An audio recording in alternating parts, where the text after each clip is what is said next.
Hi, everyone. I'm Tracy Gazelle, jumping in live today to talk about procrastination.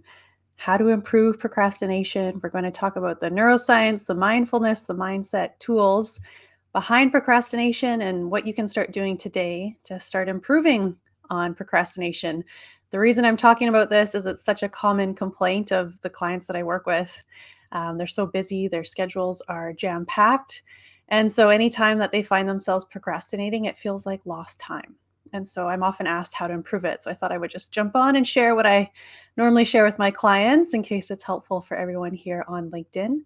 So we are live on LinkedIn. I'm streaming through another platform. I can't see who's in here live in the room. There was over 100 people who RSVP'd, which is really great. But I can see if you want to drop a comment. I will see comments that you put underneath this event in LinkedIn. And if you're watching this on the replay as well, hi to everyone watching on the replay. I still do read your comments as well. So I'm going to share, jump right into it. And then if you have any questions, please feel free to ask questions in the comments, as I love answering your questions. I'm Tracy Gazelle, if we haven't met yet. So I'm a consultant, a coach, a trainer, an author, a speaker, and LinkedIn just named me a top voice for stress management and executive coaching. So that's exciting. And I equip leaders and all people really with the tools to lead with mental clarity, to lead with calm composure in high stress roles. If you want to hear more about my background, I won't get into it here so that we can jump right into the workshop. But if you want to learn more about me, head to my LinkedIn page. There is a replay recording right on the main page of a previous video where I share more about my background, my education. You're welcome to check that out. By the way, there's construction right outside of where I am. And so if my computer's shaking, that's why. Of course, it just happens to ramp up as I go on to a live video, but that's just how things are sometimes. So let's jump right into it. Procrastination. Everybody has had some experience with it. I know I am an experienced procrastinator. So, of course, it's when we have something to do and we just keep putting it off, even though we have the best intentions to be focused, be productive, get through our to-do list. We've got a lot on our plate, so we don't want to procrastinate, but it still happens. And so when my clients or people ask me about procrastinating and how to improve it, they often want some kind of time management technique. So they only have a finite amount of time. And so they're asking me, how can I make the most of my time so that I can take care of these duties and not procrastinate? And it's interesting, there are some time management techniques that I am going to share a little bit later on, but I do want to mention that procrastination, it isn't a time management issue. It's not. It's actually an emotional regulation issue. So, what do I mean by that? Well, the items that we tend to procrastinate on are something that we don't usually enjoy doing. So, we're often putting it off because it is something that doesn't feel great to do. Let me give you an example. So, for me, something I catch myself procrastinating on is taxes, doing taxes for my business. So I have a bookkeeper, I have an accountant, but I catch myself procrastinating on getting them the things that they need to do the bookkeeping for me and the tax return for me. And when I sit and wonder, look into that, why that is, when I do things associated with tax time, it's just not my wheelhouse. I love talking about behavior, coaching, mindset, the brain, all those things. That's really my jam. That's my wheelhouse. Talking about numbers and about federal regulations for filing taxes, those types of things. It's not something I'm very interested in. And so the feeling that comes up for me when I think about doing my taxes is this kind of like feeling like, oh, it's just not something I'm interested in. And so it's easy for me to procrastinate. So, for you watching this, I want you to think of something in your life that you have caught yourself procrastinating on right now. So, whether that's at work, at home, any kind of example, just make a note of it. And if you start to think about yourself doing that activity, finally sitting down, getting through it, what feelings does that bring up in you? So, just make note of it again. Like another good one for me is I've been meaning to renovate my bathroom, but I just keep procrastinating on it because I don't like doing renovations. It's just not something that I enjoy. So it's easy to procrastinate on. So if I think about actually going through and renovating my bathroom. I just feel like, oh, I don't want to go through all that upheaval and deal with it. So for yourself, what feelings are you noticing that's bringing up for you if you think about doing that thing that you've been putting off? If you're feeling brave, you're welcome to drop it in the comments, but if not, that's okay. I know LinkedIn is kind of like a place where everyone can see what you're doing, so you can just keep it to yourself as well. So really, improving procrastination then is noticing what you've been procrastinating on, and then what is the feeling that's associated with actually completing that item? Because it's not the item you're procrastinating on, it's the feeling. So that's what I mean by it's an emotional regulation problem. So it's not wanting to feel the feeling that's associated with doing the task that's being procrastinated on. That's really all it is. And so when we start to look at procrastination that way, we can start to see that, oh, I'm putting this off because I don't want to feel a certain way when I do it. And so, what's helpful then is to remind yourself that all feelings are temporary.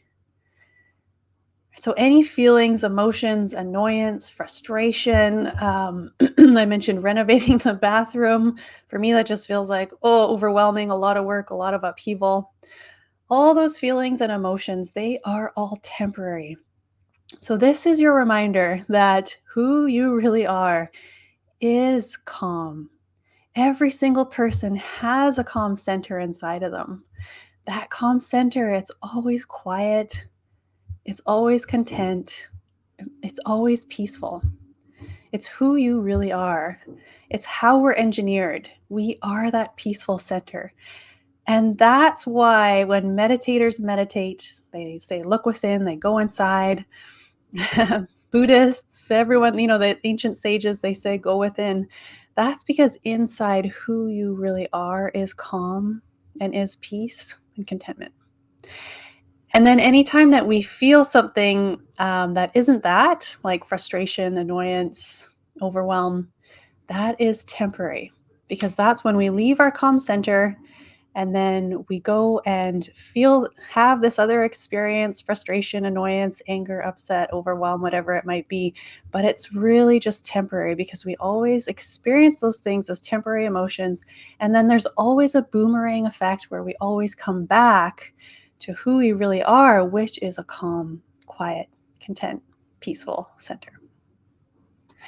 And so the next time that you are catching yourself procrastinating, and then, as I mentioned, noting what is actually the feeling behind completing the item that you're procrastinating.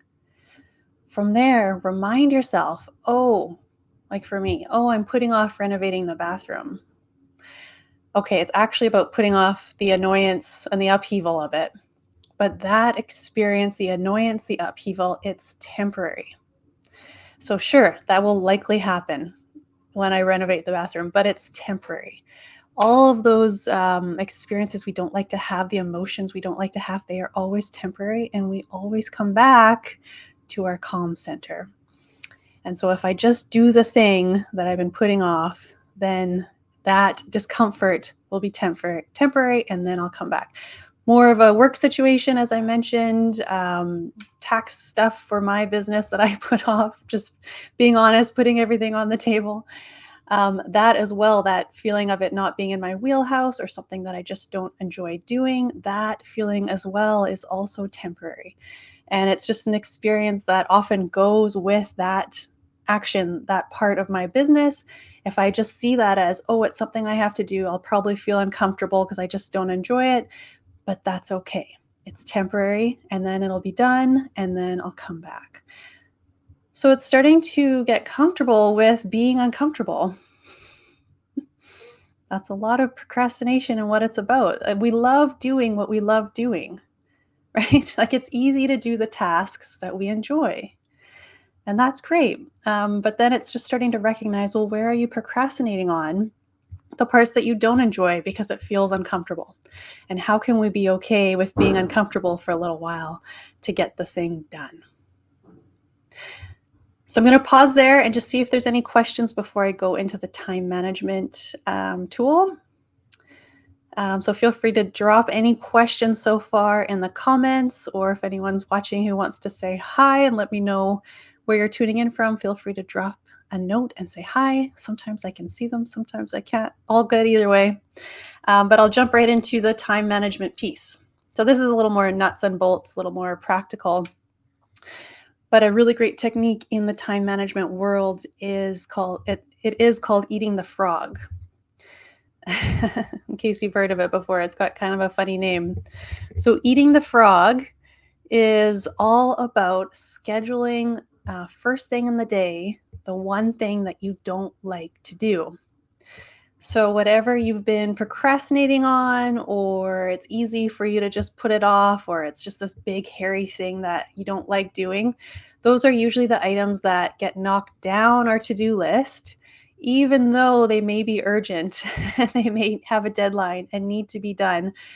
If again, they're bringing up those icky feelings or we just don't want to do it, it's easy to just pop it down the list.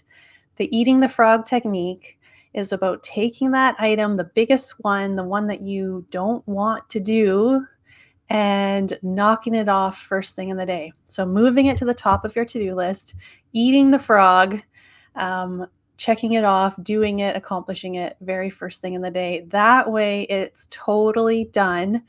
And an amazing byproduct of that is that it's clearing up that mental noise. So something I talk about a lot is the overthinking, the mental noise, the mental clutter. So if we keep procrastinating on things, sure, a consequence of that is that we're not getting everything done. But the other consequence is the amount of thinking we do about it without actually doing it, right? So it's that, oh, I got to remember to do that. I have to remember to do that. I have to get to that. I have to get to that. And it just loops around. It's like an old record player getting stuck and skipping on the same thing over and over. And we can think about doing something 20 times before we actually sit down and do it. And really, when you look at the amount of thoughts that we have per day, neuroscience estimates that we think from 50,000 to 70,000 thoughts per day. That is a lot of thoughts. And if a lot of those are on repeat because we're overthinking about what needs to be done, so thinking about one task 20 times before we actually sit down and do it, that's just adding to that mental noise, that mental clutter. And I think you can agree the last thing we need is more mental noise, mental clutter, mental thoughts, and overthinking.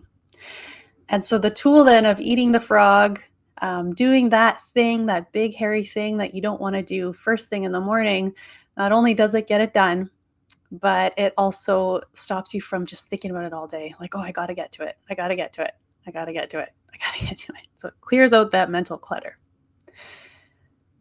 So those are my tools for you to try right away. So quick recap, and then I want to also talk about work-life balance, self-care, and morning routines because it's coming as something really important to share with everybody.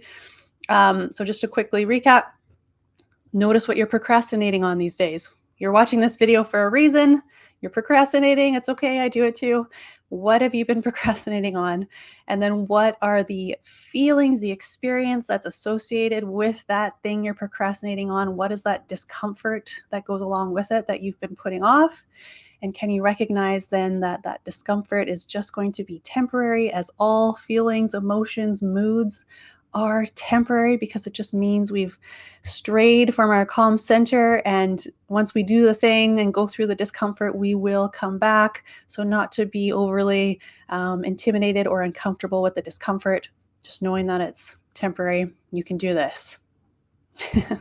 And then the other piece was the time management technique of eating the frog, knocking that big thing off your list first thing in the day, just getting it done, clearing your head, clearing your list, getting it done. Yes? Okay, great. So I want to talk about work-life balance, self-care. It's another question that I'm often asked, and it is somewhat related to prioritization and time management. And I have a lot of very, very busy people that I connect with. And they often have intentions for work life balance, for self care, for prioritizing their health, their well being. But their schedules are just so jam packed that they don't know when to fit it into the day. And it's another thing that often gets popped down the list, right? Down the to do list. It just gets push down like, oh, I would love to go for a walk on my lunch break. It feels so good to move my body and clear my mind. But there's all these other things to do. And so the walk, maybe just around the block, just keeps getting bumped down the to do list. And what often happens is you get to the end of the day, you haven't done your time for you yet, right? You've been from the moment you woke up, you've been running, and it just feels like by the time the end of the day comes, you're exhausted. And all you want to do is just sit down, relax. You're too tired to do any of the things you had planned for yourself. Does that sound familiar? Because I know that's how I used to operate as well. So here's the thing, if we leave self-care and work-life balance and all those warm, fuzzy things that we want to do for ourselves to the end of the day, of course, it's going to be that we're just too tired by that time comes. Not only were we busy with work, but we're busy with family and kids. And last thing we want to do is then try and run out and do that last thing on our to-do list. So here is the trick then. I always recommend to my clients is to prioritize that piece of self-care, whatever that looks like for you. If it's going for a short walk, meditation, journaling, reading a book, listening to music, doing that first thing in the day. So this is key to include it as part of your morning routine. Now, this could look different for everyone. Maybe you go to the gym, maybe you go for a run, you meditate. I know for my clients, I used to be a meditation teacher, so I provide my clients with a recorded meditation to use for that exercise in the morning. But whatever that looks like for you, start to actually schedule it into your day. So, and again, the scheduling is the key because it holds us accountable. So, what time are you waking up? What time are you having your coffee or tea or whatever you have? And then, what time are you going to do this? I call it a quiet mind exercise. You can call it self care, work life balance, well being. There's lots of different terms. It doesn't matter what you use. But exactly what time in the day are you going to schedule for you to take care of you? And it needs to happen first thing in the morning. Otherwise, it's very unlikely to get done. I mean, some people I talk to are more night owls and they want to do it in the evening. And that's fine. But I know for myself, being a busy person, the morning is really the best time. Also, if you have oh, now it's starting to shake. If you have a busy households with young kids, or maybe you're caregiving for your parents or whatever it might be, if you've got a busy household, I recommend that you wake up a little bit earlier before everyone else in the house is up so that you really have that time for you. Because sometimes we don't leave enough time in the morning. We wake up and we're just running. We're checking work email and we're making lunches and we're doing all the things. And then you blink and the day's over. So, starting to create that time in the morning, um, getting up a bit earlier, maybe 15 minutes earlier, to have that slow, quiet time in the morning. That is so key. And then again, doing whatever exercise feels good for you, if that's physical exercise, that's meditation, journaling, all kinds of different things. But having your own self care, work life balance, well being exercise that you do, doing that first thing in the morning, that's so key. It's almost the eating the frog technique, right? Because it's something that's easy to put off until the end of the day, that instead we can do first thing in the morning. And then the rest of the day, you know that you've knocked that off your to do list and it's been taken care of. You've spent time on you, and now you can focus on everyone else who needs you because you've taken care of yourself first. This is really key. This is a really big game changer. So I would love to hear anyone who's watching live, drop in the comments, what is something that is an action that you do to take care of yourself, or it feels like your own self-care activity? Is that, let's see, yoga, sitting with a cup of tea, reading a book, having a bath, which isn't really a morning thing, but it could be journaling or listening to an inspiring podcast, all kinds of different things. It's unique to each person, but something that feels like it's taking care of you and it's time you can set aside for yourself. Even if it's 5 minutes can do absolute wonders. And then that way you're starting your day off, resetting your nervous system, feeling calmer, feeling grounded, starting your day on a really good note. And then as you go out to your day and those fires inevitably come, some of my clients call themselves, well, I call them firefighters because they actually have these fires and they're constantly putting them out, not literally, but their job, they're just so busy that they are these firefighters. Oh, Eric. Hey, Eric. Nice to see you. Exercise every day. Yes, that's perfect. And what a great thing to do for yourself every single day to reset yourself. Vesna says, coffee and a book. Oh, love it. I'm a big reader too, Vesna. Love books. What kind of books do you read? And then, as well with books, so for myself, sometimes I'll read books for my work that are all about neuroscience and the brain. And so they're kind of heavy cognitive thinking books. But then I also love fantasy books, absolutely love high fantasy, low fantasy books. Love buying a trilogy that's like 2,000 pages and just getting into it. And to me, that feels like more of a break for my brain versus the science reading. So keeping in mind, if you're doing self-care, is it reading that is giving you a break, or is it kind of extra thinking as well? Oh, fantasy, me too, Vesna. That's awesome. Yes, to get away. Yeah, I love it too. Oh, that's great. We should talk after. Just send some messages about some good books to read then, Vesna. That's really great. Any questions from anyone who's in here about everything that I've been talking about? Could be anything from procrastination, time management, eating the frog, the emotional regulation piece. I know when I first heard that about procrastination, it's not a time management problem, it's an emotional regulation problem. That really blew me away. I never looked at it like that. I thought that I just wasn't managing my time correctly. I didn't see that I wasn't comfortable in feeling uncomfortable with doing some of these things. So it's kind of interesting. Or morning routines or work life balance. And I do want to add as well to see if there's any questions coming in the meantime. But work life balance, it doesn't need to be this big, hairy thing. I think a lot of people feel overwhelmed by trying to prioritize work life balance because our schedules are already so busy, right? How am I supposed to have work life balance? I've heard some of the physicians that I speak to say that they think it's a myth, like it's not even possible. But work life balance can be 5 minutes. It can be 5 minutes a day.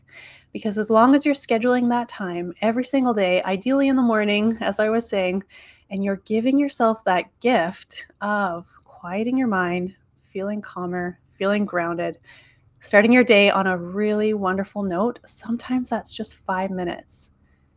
And then you can have that experience of work life balance with just 5 minutes, even though work is what, 98% of the day sometimes. So it doesn't need to be this big undertaking. It can be something quite small, micro steps that makes a big difference.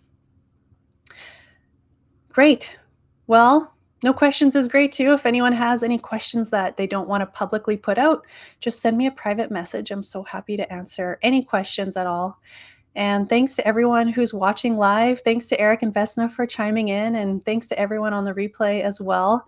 I appreciate all of your time, and I will see you see you again soon. I get kind of tied in knots sometimes when I'm talking a lot. So thanks, everyone.